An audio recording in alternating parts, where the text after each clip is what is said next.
Yeah, I didn't actually think I was gonna let you go onto your second layer without demonstrating washing this, did you? That's cute. I truly believe that all cleanups should be documented as well.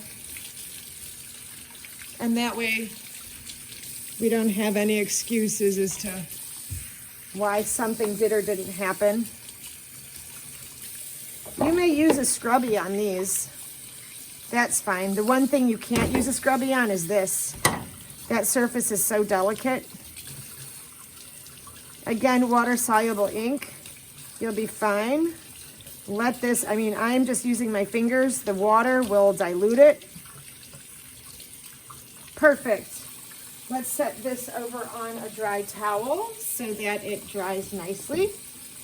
Again, you may scrub this, which I think I should because there is still old ink, that green ink that was coming through on there from probably last school year.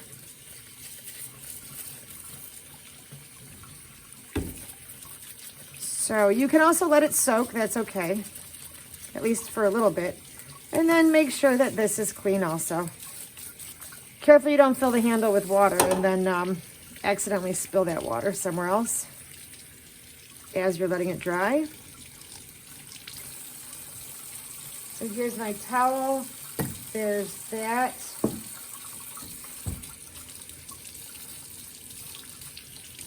Please clean your palette knife. It is important to keep these clean.